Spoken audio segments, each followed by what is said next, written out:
Hoy es de esos cultos que se sienta algo especial. Todos los cultos son especiales. Todos los cultos son Dios está presente. Dios está aquí. Pero de esos cultos que empieza y dice, madre mía, viene fuerte. Hay una palabra de Dios que va a venir poderosa a nuestro corazón. Y realmente la palabra que viene es poderosa, es fuerte, pero puede cambiar tu vida. Puede cambiar tu vida.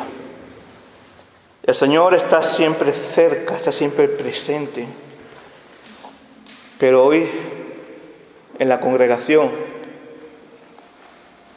noto una comunión, un corazón, sed de Dios. Ganas de que el Señor hable a nuestro corazón. Y cuando hay una unanimidad, una unión, una comunión en la congregación en esto, Dios bendice poderosamente. Y de estos cultos que pueden ser que recuerdes, no porque sucedan cosas especiales, sino porque la palabra de Dios puede mover tu corazón. Todos aquellos que llevamos ya muchos años en el Evangelio, recordamos siempre cultos especiales, en el sentido de que no que haya sucedido nada especial, incluso a lo mejor ha sido el culto más aburrido, pero la palabra ha sido poderosa a nuestro corazón. Todos tenemos un culto de estos. Y hoy vamos a ir al libro de Oseas, capítulo 5. Estamos con la serie del libro de Oseas. Y sinceramente, está siendo una serie dura. Dios está tocando fuertemente en nuestro corazón, porque es muy bonito hablar del Evangelio. Todo es el Evangelio, pero hablar de los hechos de Jesús, como hemos estado con el Evangelio de Marcos, y de las cartas de Pablo cuando habla de la gracia. Pero se debe predicar todo el consejo de Dios, y todo el consejo de Dios también está en Oseas, la palabra de Dios. Y este capítulo 5, puedes notar cierta dureza en las palabras de Dios. Y puedes notar incluso como que tu corazón se zarandea, tu corazón se retuerce ante estos dichos de las palabras de Dios. Pero hemos comenzado el culto mirando el amor maravilloso que tiene Dios con su pueblo. Y las advertencias, las correcciones que Dios hace a su pueblo. No es porque sea un Dios dictatorial, sino porque es un Dios amoroso.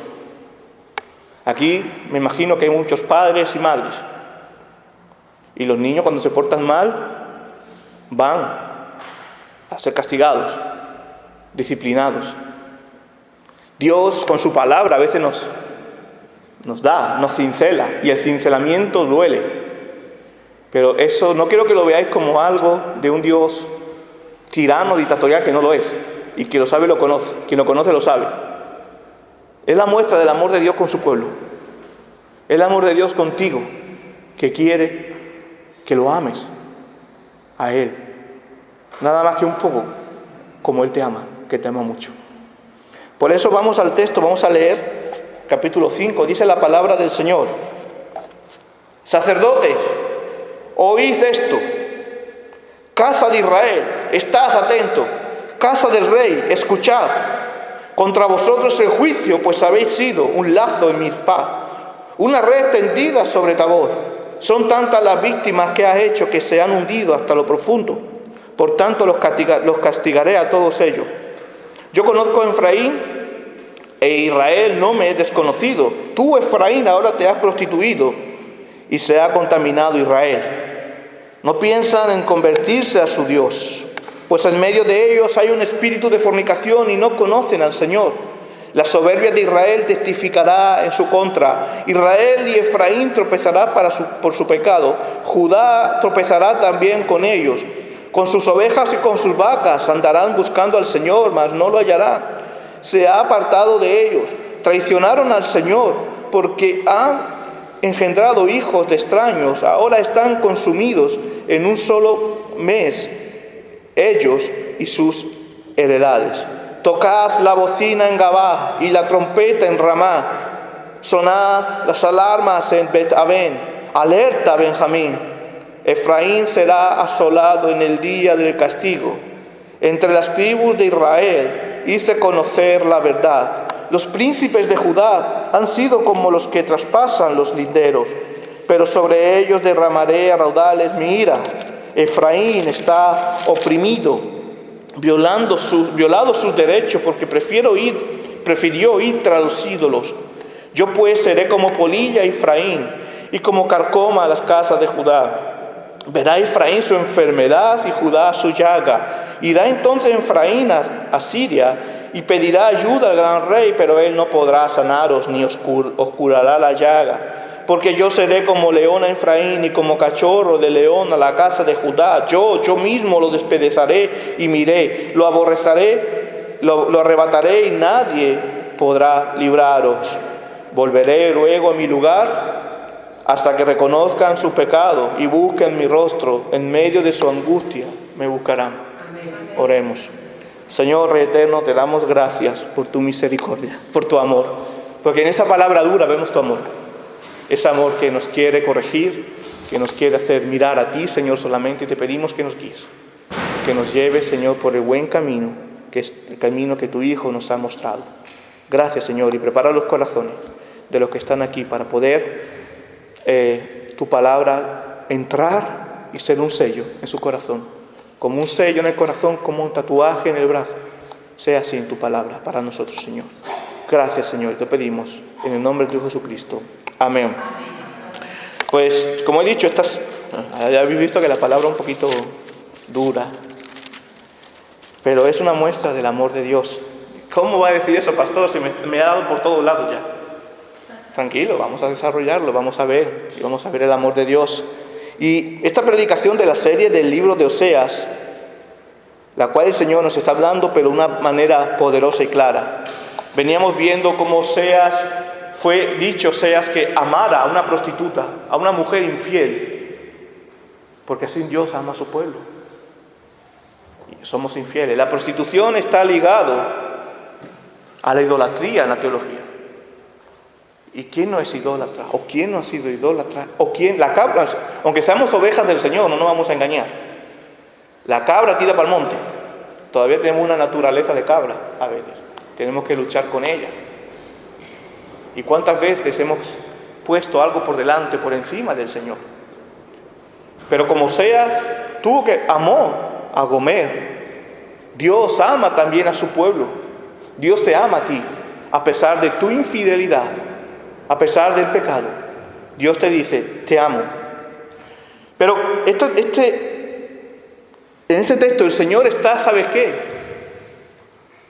Denunciando nuestra pecaminosidad, para que miremos a nuestro corazón hoy aquí. Por eso digo, si estás atenta, esta palabra puede cambiar tu vida. Y no porque sea yo el que la diga, puede venir otro pastor y predicar esta palabra, este texto. Es la palabra del Señor. Por eso yo siempre le pido al Señor cuando vengo, Señor, sea tu palabra hablando, solo tu palabra, tocando los corazones, que tu Espíritu Santo pueda tocar estos corazones. Y la palabra del Señor es clara al corazón. Es la pecaminosidad nuestra que quiere que miremos. Y como he dicho, alerta, esto no es un juego. Y el tema de, qué alarmista el pastor, alerta, qué alarmista. No, aquí lo dice el Señor, alerta. El Señor usa aquí la palabra alerta, como vamos a ver ahora. Alerta, Benjamín. Alerta.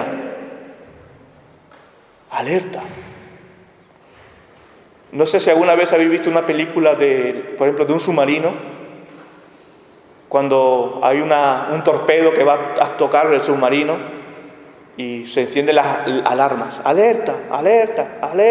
O cuando van los aviones, que a mí me pone los pelos de punta cuando escuchas hasta las películas, cuando va a tocar, empieza, alerta. Señal de que hay un peligro que está próximo. El Señor nos está diciendo, hay un peligro y está próximo. Hay un peligro. Y si no hay un remedio, vas a estrellarte. Hermanos, amigos, esto no es un juego. Pero como he dicho antes, la exhortación no se debe tomar como algo malo. No debemos tomarlo esto de malas de Dios. No se debe tomar como algo malo, sino que en esta exhortación podamos ver la gracia de Dios en nuestra vida. ¿Qué pasa si, por ejemplo, volvemos al piloto? El piloto de avión no ve nada que más lo que ves allí, y a veces no controla si no fuera por los mandos. O el de submarino, está en un mar, no sabe ni dónde está. ¿Qué pasa si no suena la alerta? Él no se pone alerta. Él dice, bueno, sigue tranquilo, está comiendo y le viene el torpedo. ¡Pumba! Ya no hay remedio, no puede hacer maniobra para no caer en esto. Si el Señor fuera malo con nosotros, no nos haría esta alerta. Él nos dejaría y diría, ya te vas a encontrar con el pastel cuando pases al juicio final. Ya te vas a encontrar con el pastel, con la sorpresita. Pero el Señor nos ama, y como nos ama, nos alerta. Y puedes tomar esto con temor reverente, y que salgas de aquí pidiendo al Señor, Señor, cambia mi vida, transfórmame, te necesito. Señor, te necesito.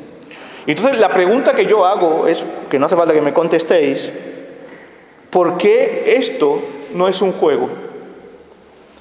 ¿Qué advertencia nos hace el Señor? ¿Cómo debemos responder ante esta advertencia? Volviendo al piloto, volviendo al submarino, los mandos han sido entrenados para responder con un protocolo a una alerta. Veremos al final de la predicación que nosotros también tenemos un protocolo para esta alerta. Pero no voy a adelantar, que si no hago spoiler y después no queréis ver la serie completa. Pero vamos a ver los puntos. Primer punto, vamos a ver cuando existe la contaminación dentro de la iglesia. Ojo, ¿qué tiene que ver esto con la alerta? Tiene que ver mucho.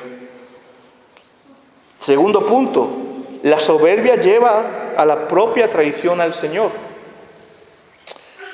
La soberbia nos hace no escuchar la alerta, nos hace pensar que nosotros tenemos la respuesta, ya iremos.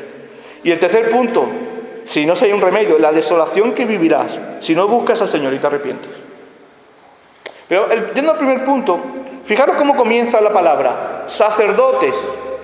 Oíd esto, casa de Israel. Estad atentos. ¿A quién está hablando el Señor? El Señor no está hablando a los egipcios. El Señor no está hablando a los europeos de ese momento. El Señor no está hablando a los chinos. El Señor está hablando a su pueblo. A su supuesto pueblo. Al pueblo de Israel, que como ya el que está siguiendo las predicaciones, sabe que el pueblo de Israel se había apartado. Se llamaban pueblo, pero de labio me honra, pero su corazón estaba lejos de Dios. Adoraban otros ídolos, por lo tanto solo eran pueblo de Dios en la etiqueta. No, de verdad, no era genuinamente pueblo de Dios. Y aquí no está hablando a gente ajena, está hablando al pueblo de Dios. ¿Y quién es el pueblo de Dios? La iglesia. La iglesia. Y esto va para los sacerdotes y miembros del pueblo. La casta sacerdotal en el tiempo de Israel, en este tiempo de Osea, se estaba torciendo ante los falsos dioses. Y esto a la vez torcían al pueblo. Y aquí yo me siento señalado. Como pastor, quiero decir. Los pastores, la responsabilidad de los pastores y líderes, siervos del Señor, es máxima y total. Ellos tendrán, yo también, tendremos que rendir cuentas a Dios. El púlpito, la predicación de la palabra, donde se predica la palabra en una iglesia, es el timón de la iglesia. Y por eso tiene que ser Cristo quien lleve ese timón. Él es el capitán. Nosotros nada más somos simples marineros. En el momento que esto deja de ser, ¿sabes qué pierde? ¿Sabes qué pasa? Que se pierde la razón de ser iglesia. Y pasaba como los sacerdotes del templo de Israel. Cuando los sacerdotes, que eran los que tenían que dirigir al pueblo, a la adoración a Dios, dejaron de adorar ellos mismos a Dios, de hacer la voluntad de Dios, perdieron la razón de ser pueblo de Dios. Y ahí es donde venía la corrección de Dios. Dice, ellos ponen redes, atrapan a aquellos que Dios ha confiado para guiar.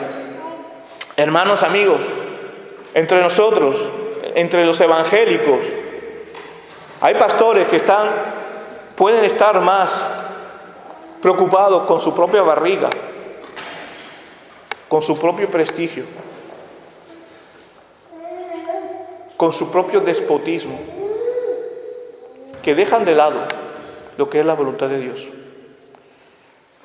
Hermano, yo te podría decir si estás en pecado, está bien, sigue. Yo podría ser un adulador y poder decir, está bien, sigue, no pasa nada, todo está bien. Si me preocupara más mi imagen. Pero el pastor que hace esto mejor se hubiera metido político, porque miente y le preocupa más su imagen. El pastor debe enseñar conforme a la voluntad de Dios, con amor sí, y gracia, pero conforme a la voluntad de Dios. Le duela a quien le duela. Porque debemos rendir cuentas a Dios. Por eso hay pastores que quieren iglesias llenas y les prometen a su membresía, si crees en esto vas a ser rico. Si no pasa nada, que sigas pecando. Mientras venga y diezme, vas a ser rico. Eso no es ser iglesia. La iglesia es aquellos que han sido escogidos por Dios y como escogidos por Dios, amados a Dios y aman a Dios, abandonan los ídolos y buscan la santidad. Buscan el rostro de Dios. Porque ¿sabe qué pasa de lo contrario? Hay un castigo para la falsedad, para la hipocresía, para la idolatría. Fíjate lo que dice Osea en el versículo 2. Son tantas las víctimas que ha hecho que se han hundido hasta lo profundo, por tanto los castigaré a todos ellos. ¿Y sabes cuál es el problema? Por eso es tan importante el conocimiento de la palabra y que tú también leas la palabra en casa. Que Dios no solo va a castigar a los malos pastores, a los malos ídolos, porque esto no es un juego, alerta, sino va a castigar también a todo aquello que lo sigue, a estos malos pastores, porque van buscando, igual, no, que la culpa del pastor, no, si tú estás buscando, por ejemplo, un pastor, que estás siguiendo un pastor de la teología de la prosperidad, porque tu corazón también está en pos de los ídolos del dinero.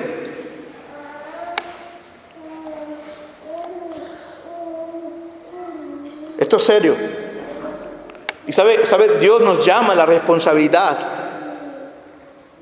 y hacerlo bien delante de Dios. Y si hasta hoy lo estás haciendo mal, precisamente por esto, Dios está diciendo, alerta, te amo, pero alerta que te estrella.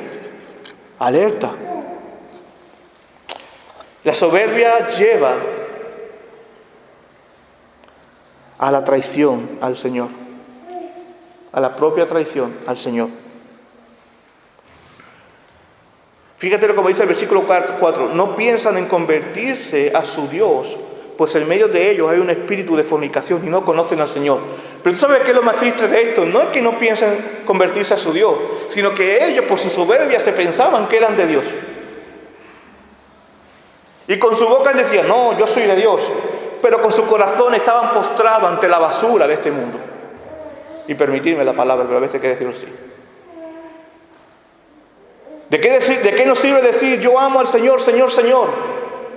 Si mi corazón está lejos de Él. Está demostrando hipocresía, está demostrando soberbia, porque no quiere ser moldeado por el verdadero Dios. Porque no quiere ser moldeado, cincelado por el Espíritu Santo de Dios. No todo el que diga Señor, Señor entrará en el reino de los cielos, sino que haga la voluntad de que está el Padre del cielo. Están en el pueblo de Dios, pero no son del pueblo de Dios. No piensan en convertirse, pues en medio de ellos hay un espíritu de fornicación, idolatría, y no conocen al Señor.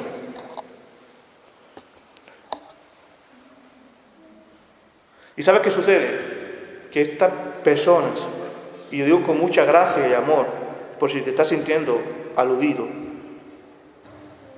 vienen a tener una doble vida. La vida que la Iglesia ve,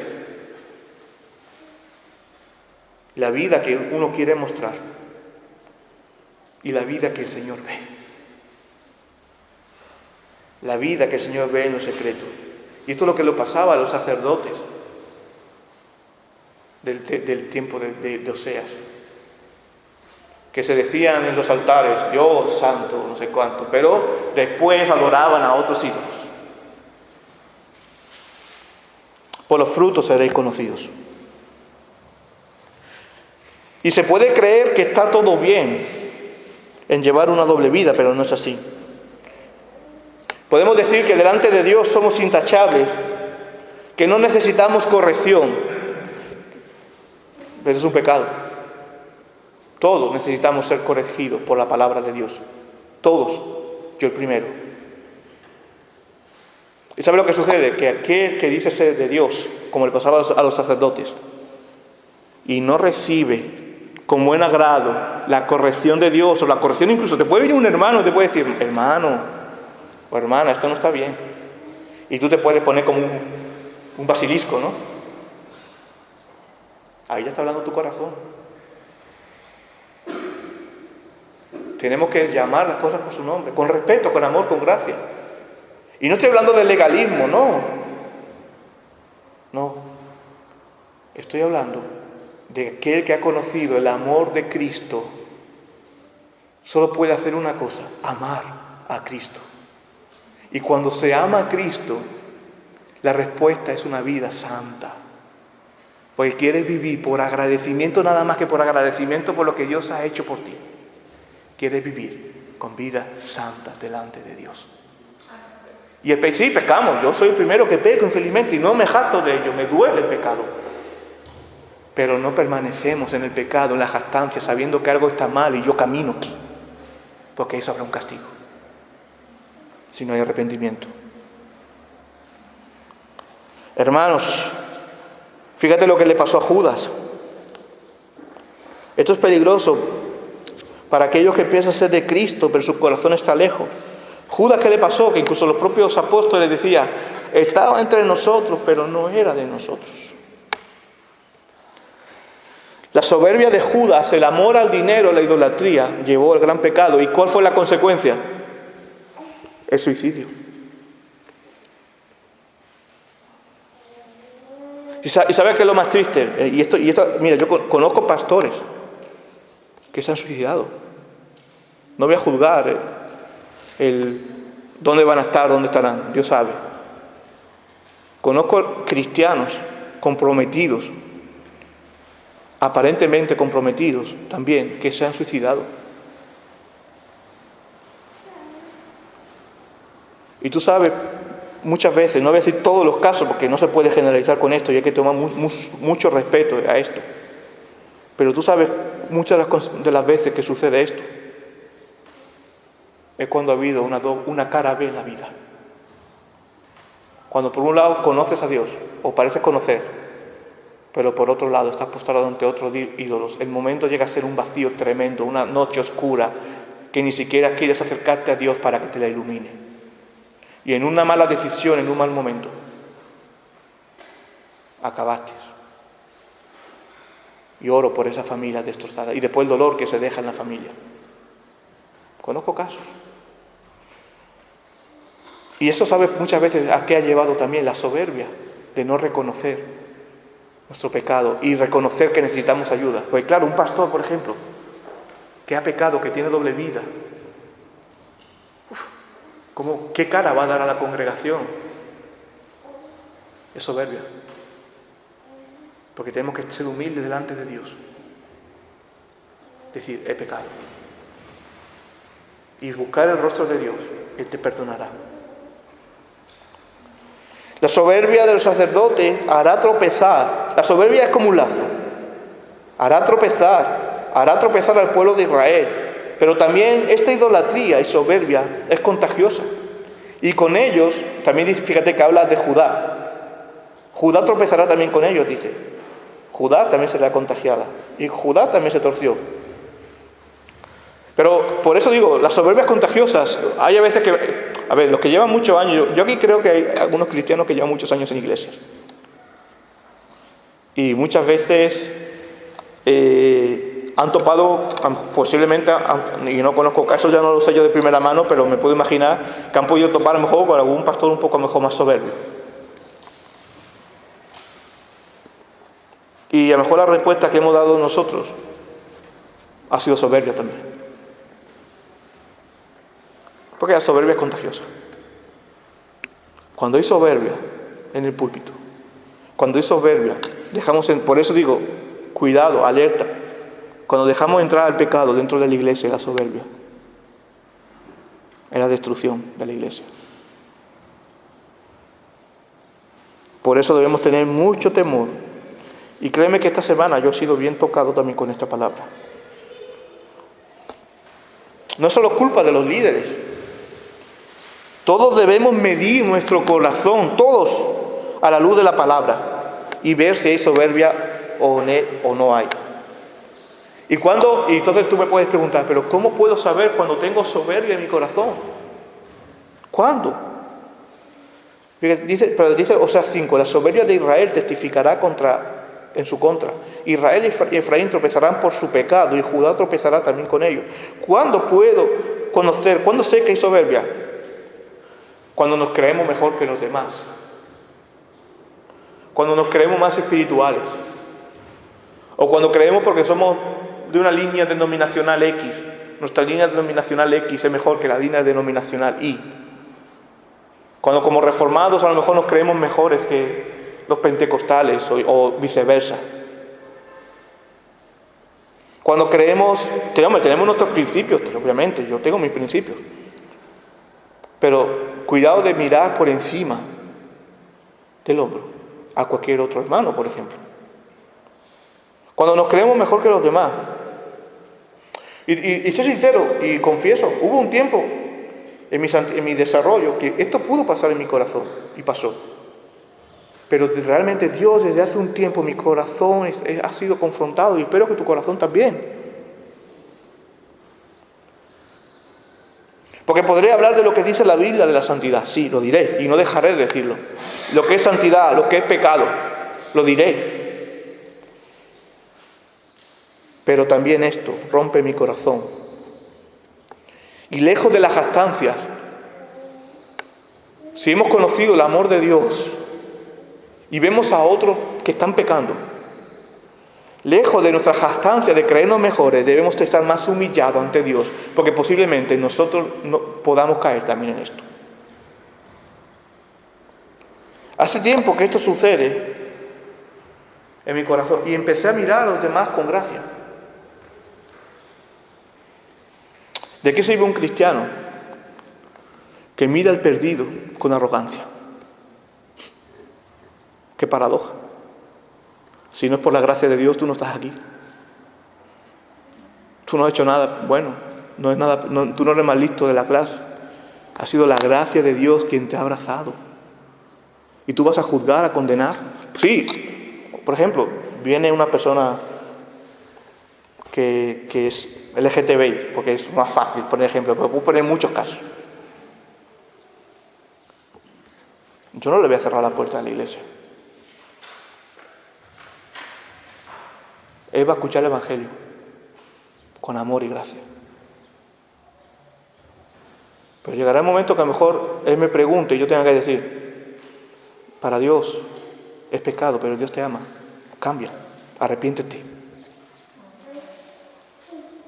Pero nunca me atreveré a atacarlo, a juzgarlo, sino le hablaré de la gracia de Dios, del amor de Dios que puede transformar vidas. Porque este caso es un caso más, como pueden ser otros. Como puede ser una persona que venga con problemas de juego, de adicción, de carga. Todos necesitan escuchar el mismo mensaje. Sí. Hay un Cristo que te salva del pecado, que te da la salvación. Porque, hermanos, no, pero yo nunca estuve en el LGTBI, yo nunca robé, yo nunca estuve jugando, nunca tuve una adicción. Pero, hermano, seguramente tu corazón tenía otros ídolos, tenías otros pecados. Por eso es importante señalar nuestro corazón primero y no creernos jueces para nadie. Yo no juzgo, juzga a Dios. Yo puedo decirle, la Biblia dice que esto es pecado. Pero te digo una cosa, si no te arrepientes, te gustaría mejor que te hubiera juzgado yo a que te juzgara Dios. Porque el juicio de Dios es eterno. Por eso la traición del Señor tiene una condena. El soberbio acaba traicionando al Señor porque se ve perfecto. Por su corazón está alejado de Dios. Como hemos leído, no conoce al Señor.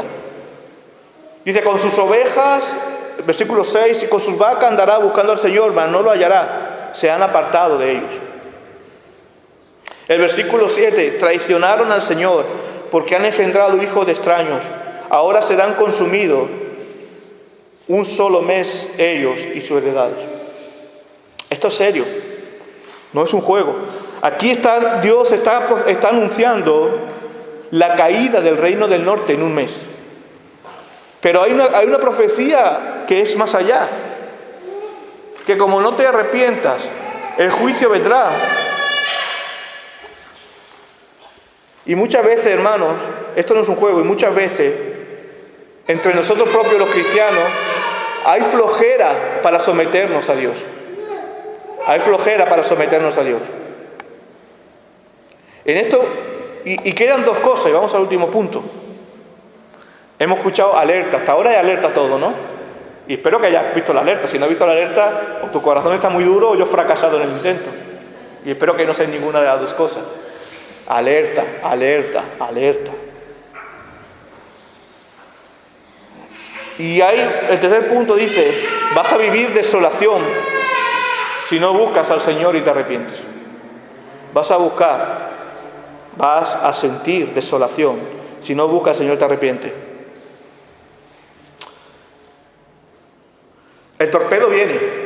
Estamos en el submarino, ¿vale? Y el torpedo viene. Ya ha sido lanzado el torpedo. El torpedo es el juicio. Es la ira de Dios contra el pecado. Y viene. Está de camino. ¿Cuál es el protocolo? Y fíjate que hasta Dios me hace mucha gracia, ¿no? Tocad bocina en Gabá. Alerta. Las trompetas, que todos estén preparados. Tocar bocina en Gabá. Tocar la alerta. Y yo como pastor he visto esto y yo soy obediente. Toco la bocina. Toco el botón de alerta. Sonar la alarma. No sé, que es verdad, parece que estamos en un submarino, ¿verdad? Sonar la alarma. Amén. El castigo de Dios es una realidad para aquellos que no lo conocen. O para aquellos que dicen, yo creo en el Señor, pero su corazón está lejos. Es una realidad, como el torpedo que está viniendo. Para aquellos que caminan en pecaminosidad, hay un juicio. No, pero yo llevo a la iglesia 60 años. Fíjate que tiene 80 años. Dice, llevo a la iglesia 60 años. Pero tienes una vida desordenada, no caminas en santidad, te postras ante otros ídolos. Dios no te va a pedir las credenciales en tu currículum de tiempo que llevas en la iglesia, por la iglesia que has pasado. La credencial que vas a tener va a ser un corazón arrepentido delante de Dios. Si no hay un corazón arrepentido y hay estancia en el pecado, posiblemente Dios te diga, no te conozco. Por mucho que dices que me llegas llamando 40 años, pero no te conozco. ¿Y sabes qué pasará? Que si tú sigues la alerta, cuando venga el momento de dificultad, en vez de seguir buscando a Dios, vas a buscar a Dios a media, pero te vas a postrar ante otros dioses que no podrán librarte del mal. Cuando alguien no tiene a Dios en su corazón, tiene un vacío, ¿qué hace? Y tiene un problema. Capaz de acudir hasta brujos y todo, para que se le arregle el problema. Pero esto no es.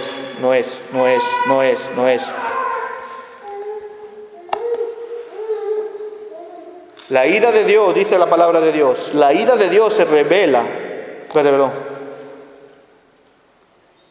la ira de Dios se revela desde el cielo contra toda impiedad e injusticia de quien injustamente retienen la verdad. Romanos 1, 18. Ya, 19 dice, ya que lo que se puede conocer de Dios se lo manifestó. Dios te está manifestando lo que puedes conocer ahora para tu salvación. Porque las cosas invisibles de Dios, su poder y su divinidad se hacen claramente visibles desde la creación del mundo y se pueden discernir por medio de las cosas creadas. Por lo tanto, no tienen excusas, pues a pesar de haber conocido a Dios, no lo glorificaron como a Dios, ni le dieron gracias, sino que en su razonamiento se dieron a las especulaciones inútiles y su corazón insensato se llenó de oscuridad. Afirmando ser sabios, se volvieron tan tontos. Y es un término muy coloquial que todos conocemos, no hace falta explicación. El soberbio busca en todos lados menos a Dios y se cree sabio porque puede dar respuestas a ciertas cosas, respuestas huecas y vacías, a través, por ejemplo, de la ciencia, de la filosofía, de su mentalidad o de la imagen que tenga creada de Dios. Y esto debes tener mucho cuidado, porque te vas a ir camino a la espalda de Dios, no buscando su rostro. Puede que estés así ahora, puede que tengas dudas, pero te invito a algo, te invito a seguir y escuchar ahora que viene la buena noticia. ¿Sabes cuál es el protocolo de actuación contra el torpedo que viene a destruir? Reconoce tu pecado, busca al Señor y Él te salvará. Fíjate cómo si yo termino aquí la predicación, nos vamos con alertas y nos vamos... ¡Qué paliza! Pero el versículo 15 es maravilloso. Volveré luego a mi lugar, dice el Señor, hasta que reconozcan su pecado y busquen mi rostro. En medio de su angustia me buscarán. Cuando nosotros, el ser humano, se deja llevar por la naturaleza pecaminosa, está lejos de Dios. Muchas veces decimos, Dios me ha abandonado. Pero nosotros no es que Dios nos haya abandonado, nosotros abandonamos a Dios. Y no es que Dios desaparezca de la vida humana o del mundo. ¿Qué hace Dios? Dios está en su lugar. Dios está en su lugar siempre, en su trono. Pero nosotros hemos preferido, en vez de darnos la vuelta y adorar a su trono, hemos preferido irnos a las corrientes de este mundo, a los falsos ídolos. Y notamos el vacío.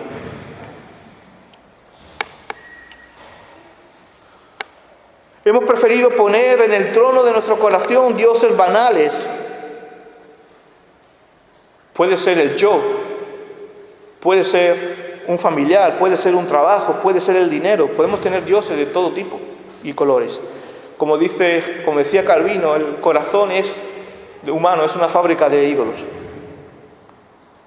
¿Y sabe lo que sucede? Que aún así con ídolos en nuestro corazón nos atrevemos a jactarnos. Pero bien, esto puede cambiar. Reconoce tu pecado.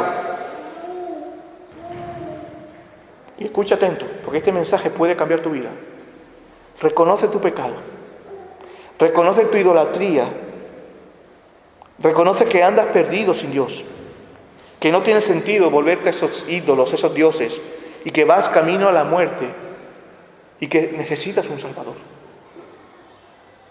Ese es el primer paso del protocolo de alerta, la alarma. Reconocer el pecado es arrepentimiento. ¿Y sabe qué es el arrepentimiento, no? Como dijo Jesús a la mujer adúltera, que la salvó de las piedras. Vete y no peques más. El arrepentimiento es decir, Señor, me arrepiento del pecado que he hecho, pero me aparto del poder del pecado. No seguir con la doble vida. Porque te voy a decir algo. Si sabes que estás haciendo algo mal delante de los ojos de Dios, por muy agradable que sea para su carne, y no te apartas de esto, estás caminando como un impío. No hay arrepentimiento en tu vida, no hay fruto. No sé llamarte cristiano. Porque te estás gastando en tu pecado. Si amas a Dios, apártate de ese pecado, por muy doloroso que sea, para tu carne, pero mejor será la gloria, y mejor la gloria que el dolor del juicio. Busca el rostro de Dios, el segundo paso del protocolo, arrepiéntete, y el que se arrepiente busca el rostro de Dios. ¿Cómo es posible esto? ¿Cómo podemos buscar el rostro de Dios? No me vayas a decir que te vas a llevar a una estatua, eso no es el rostro de Dios. ¿Cómo busco el rostro de Dios? ¿Cómo se ha hecho Dios visible para el ser humano? Cristo. Vuélvete a su trono, Cristo. Pero para ir al trono de Dios, antes debes mirar al monte de la cruz, donde Cristo fue a morir por ti. Y a veces de una vez por todas, en tu cabecita que Dios ha creado, entiendes ese amor de Cristo en la cruz. Porque si entiendes ese amor de Cristo en la cruz, querrás más de Él y alejarte de la pecaminosidad. Amigos, hermanos, aquí tenemos una cruz vacía porque ha vencido la muerte. Pero Cristo no fue a la cruz como una cosa agradable. No fue a la cruz porque le apetecía. No fue a la cruz porque iba a un spa. Fue a la cruz a sufrir por ti. Fue a la cruz a morir por ti. Es más, si nos vamos anteriormente, Cristo estaba en su trono y se encarnó en un bebé dependiente de lo que Él había creado por ti, haciéndose obediente a su creación, humillándose, subordinándose a su creación, creciendo, exponiéndose al cansancio, al hambre, a la sed, al sufrimiento cuando llora por la muerte de su querido amigo Lázaro, cuando llora por la idolatría de Jerusalén. Y Él se expone a todo eso por ti. Él se deja detener en el monte de los olivos por ti. Él se deja juzgar, humillar por su creación, por ti. A Él lo humilla, a Él lo tapan con una manta y le golpean por todos lados. Se deja burlar por ti. Él se deja fustigar, latigar por ti. Y como me gusta decir siempre cuando llega estas fechas de Semana Santa, no es esto que vemos que dan vueltas, con todo respeto. Es lo que ya hizo, el sufrimiento real, verdadero que Él sufrió cuando le daban con un látigo con puntas de hueso que le desgarraban la carne. Y aguantó como un campeón por ti. Casi lo matan en esa paliza. Por ti. Después de haber sido herido, de haber tenido magulladuras por todo el cuerpo, le ponen algo, por decirlo de una manera, asqueroso, lleno de mugre, por encima de las llagas de las heridas, suponiendo el dolor que eso tiene. Y lo hizo, ¿sabes qué? Por ti. Le cargaron con un madero que le tuvieron que ayudar, y lo hizo por ti. Le golpeaban, le escupían por ti. Pero ¿sabes qué? Él no abrió su boca, no hizo maldición, obedeció, porque había algo que más le movía que el dolor, era el amor por ti. Cuando fue a esa cruz, le clavan las manos, las muñecas, los pies, y lo hace por ti.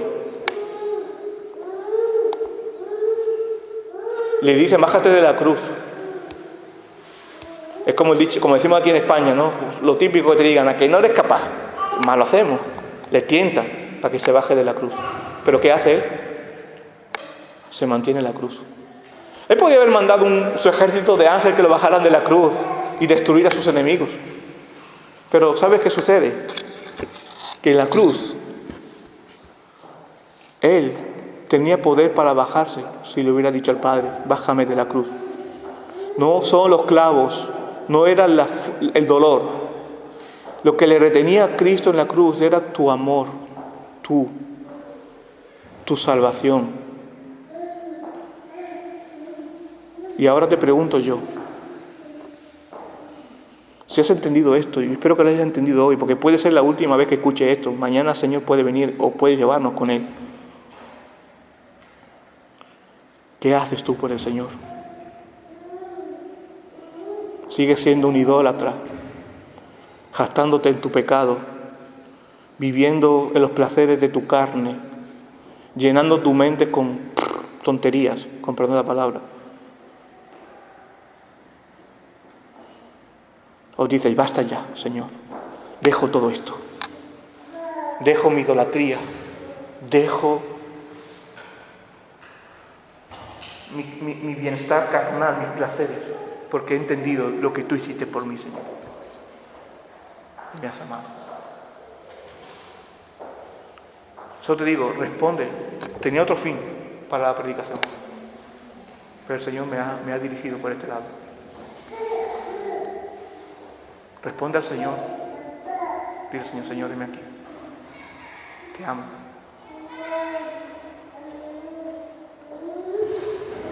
Él muere en la cruz para que tengamos vida eterna. Hermano, yo era un desgraciado sin Cristo. No sé cómo hubiera acabado. Pero entender lo que Él hizo en la cruz, entender su obra, es un buen antídoto para la idolatría del corazón. Entender su amor es un buen antídoto para la soberbia. Entender su gracia es un buen antídoto para poder adorar en espíritu y en verdad.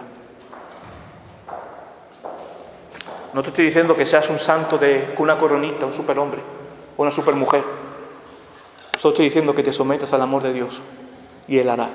Costará, pero caminaremos juntos. Caminaremos juntos de la mano de Dios. Nos apoyaremos juntos. Andaremos para que cuando llegue el día que vayamos a pasar al otro lado, a la otra orilla, los que estemos o los que estéis o los que estemos, nos agarremos de la mano y digamos, estamos contigo. Ya nos contará que ya pasará ese viaje y ya lo haremos todo. Sabiendo con fe que mereció la pena, que la corona está reservada para todo aquel que persevera en el Señor. Que pasaremos a la otra orilla y no estaremos solos, porque nos dejarán nuestros hermanos en manos de Dios y las manos de Dios nos llevarán más allá de la muerte. Que el Señor bendiga su palabra.